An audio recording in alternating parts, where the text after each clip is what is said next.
रंगात रंगुनी जाऊ सुखात चिंबनाऊ.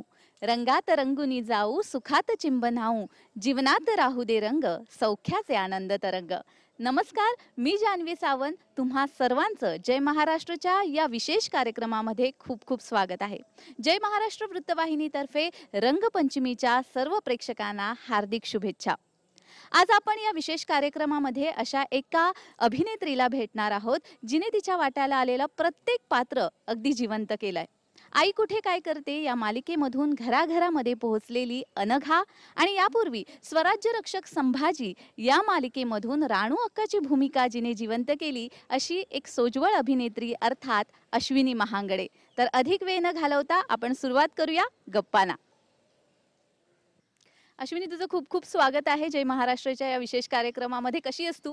एकदम मस्त, एकदम. रंगपंचमीच्या तुला खूप खूप शुभेच्छा. हो, तुलाही आणि जय महाराष्ट्रच्या सगळ्याच प्रेक्षकांना रंगपंचमीच्या खूप खूप शुभेच्छा.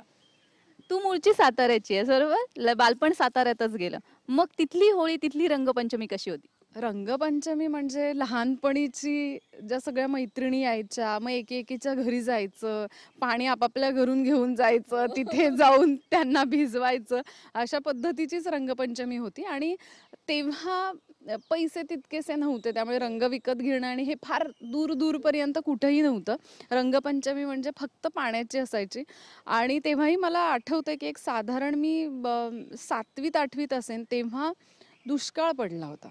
तसं म्हणायला गेलं तर पश्चिम महाराष्ट्र समृद्ध आहे पाण्याने वगैरे, पण तेव्हा आमच्या घरात आड आहे, तर तोही त्याच्यातलंही पाणी संपलं होतं त्यावेळी.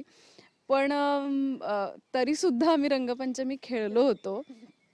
तर हीच लहानपणीची गंमत आहे. आणि होळी म्हणशील तर होळी म्हटलं की एक भावनिक कुठेतरी होतं, कारण माझे वडील होते. बरं, आमची वखारे, लाकडाची वखारे माझ्या बाबांची, आणि होळीला जी लहान लहान मुलं असायची ते जळण चोरून घेऊन जायचे होळीसाठी. त्यामुळे आमच्याकडे ते एक काम असायचं की राखण करायची, कारण आमचा बंगला आहे त्याच्या भोवती पूर्ण वखार आहे. मग ते सगळीकडे लक्ष ठेवणं ही आमची जबाबदारी असायची. आणि मग नैवेद्य घेऊन माझ्या वडिलांबरोबर आम्ही तिन्ही भावंड चावडीत जायचो. म्हणजे आमचं गाव इतकं समृद्ध आहे की चावडी, तिथे वडाची झाडं, असं खूप छान आहे. मग तिथेच अख्ख्या गावाची एक होळी पेटवली जायची आणि तिथे वडिलांबरोबर जायचं, तर ती एक मज्जा होती. होळीची अशी एखादी बालपणीची आठवण की जी खूप मनाला आनंद पण देऊन जाते किंवा मग कुठेतरी असं काहीतरी फसलंय असं? फसलंच आहे, कारण मला रंगपंचमीचीच आठवण येते, ज्यावेळी माझ्या सगळ्या मैत्रिणी माझ्याकडे आल्या होत्या आणि मी जोरदार पडले होते. म्हणजे तेव्हा मला खूपच लागलं होतं आणि त्याच्यानंतर मी रंगपंचमीपासून जरा लांबच राहते. तू हॉटेल मॅनेजमेंट केलंयस बरोबर? पुरणपोळी खायला आवडते का आणि मेन म्हणजे करायला येते का?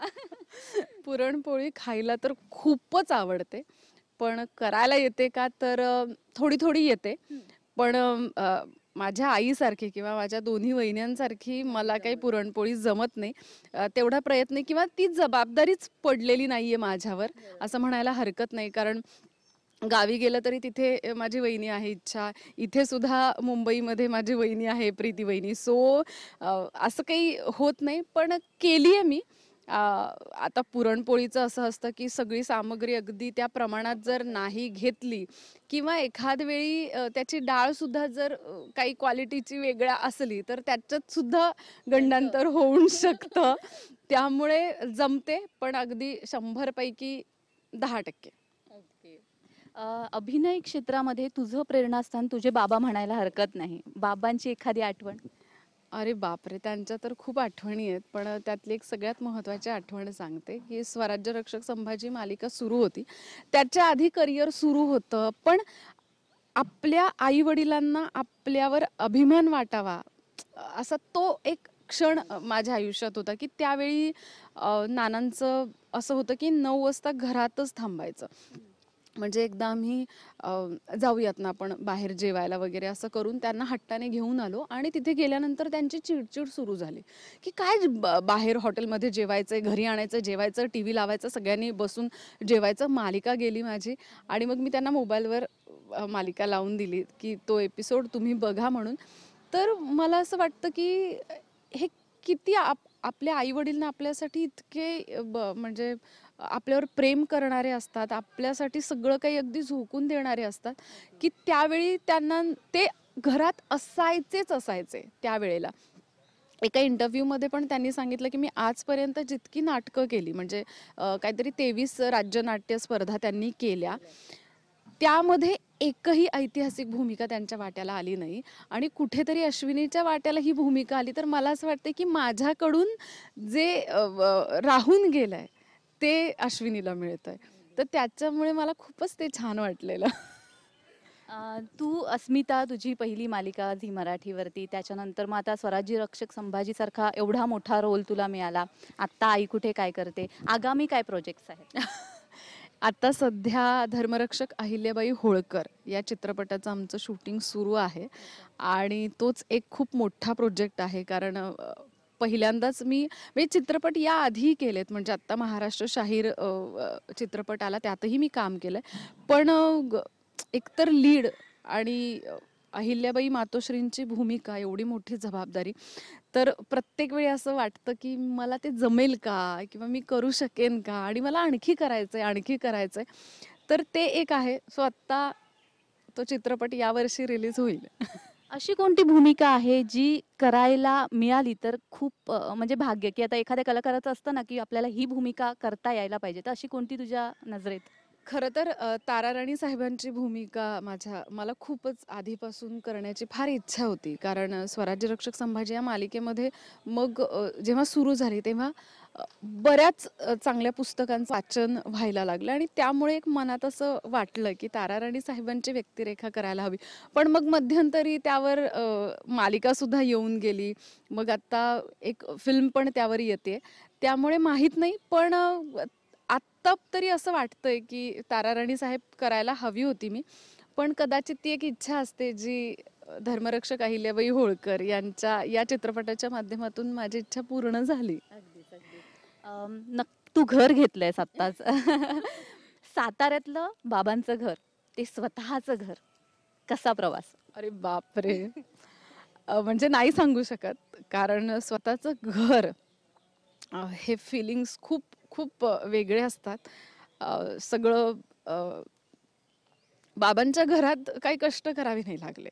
आपलं एक कोपरा तयार होऊन जातो किंवा सगळं त्यांनी केलेलं असतं. आपल्यासमोर आयतं आणून ठेवलेलं असतं आणि ज्यावेळी आपलं घर आपण घेत असतो, त्यावेळी सगळं आपल्यालाच करायचं असतं. म्हणजे शून्यापासून ते 100 पर्यंत ती चावी मिळेपर्यंत सगळी प्रोसेस तुम्हालाच करायची आहे.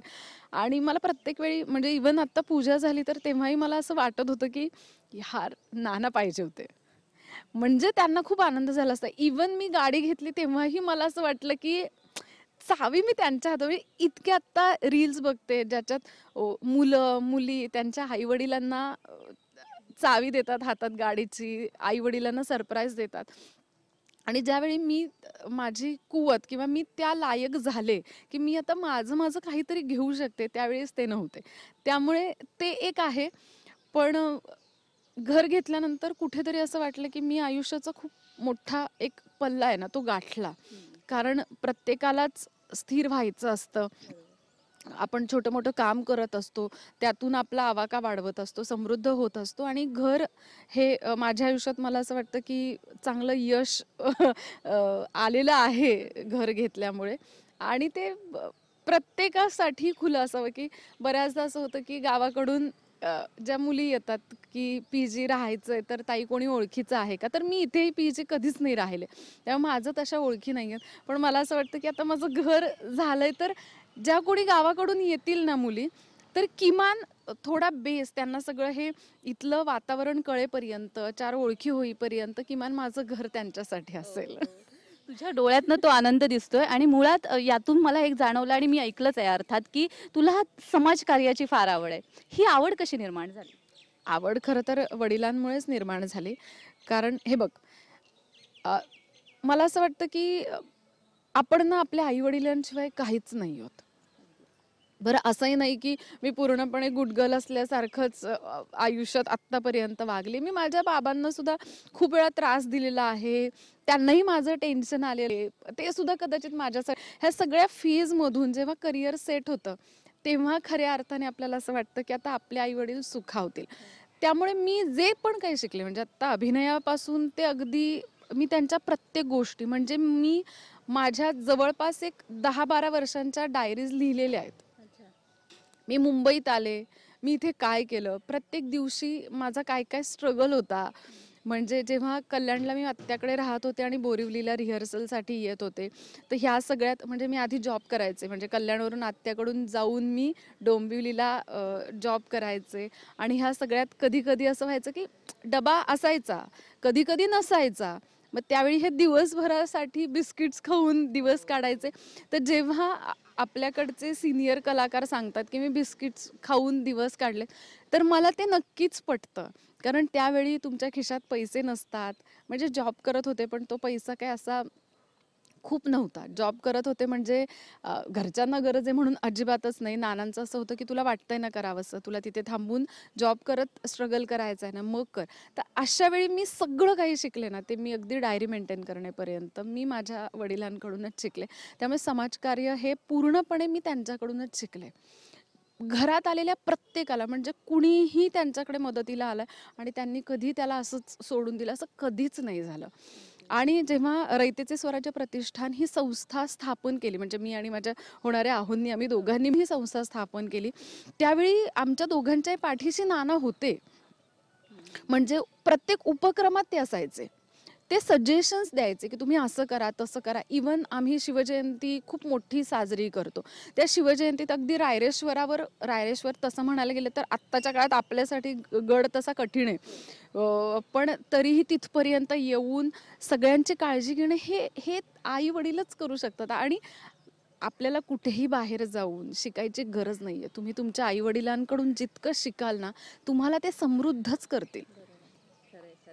खूप छान वाटलं तुझ्याशी बोलून आणि तुझे विचार ऐकून आणि खरंच रंगपंचमीच्या तुला खूप शुभेच्छा. येणारं तुझं सगळं आयुष्य समृद्ध हो. ज्या काही वाईट गोष्टी असतील ज्या तुझ्या आयुष्यात येणाऱ्या असतील किंवा आलेल्या असतील त्या सगळ्या होलिकेमध्ये दहन होत आणि पुढचं आयुष्य खूप सुखा-समृद्धीचं असावं. आमच्या जय महाराष्ट्राच्या प्रेक्षकांसाठी होळीच्या शुभेच्छा. जय महाराष्ट्राच्या सर्व प्रेक्षकांना माझ्याकडून रंगपंचमी आणि होळीच्या खूप खूप शुभेच्छा. तुमच्या आयुष्यात आपल्या आयुष्यात जे रंग आहेत त्याप्रमाणेच आपल्या आयुष्यात प्रत्येक गोष्ट ही चांगल्या अर्थाने येत जावं, कारण प्रत्येक रंगाचं ते ते महत्त्व असतं आणि ह्याच शुभेच्छा तुम्हा सगळ्यांना मी देईन. खूप खूप धन्यवाद. तर ही होती अश्विनी. खूप छान अशा गप्पा मारल्यात अश्विनीशी. तर या भागात इतकंच. धन्यवाद.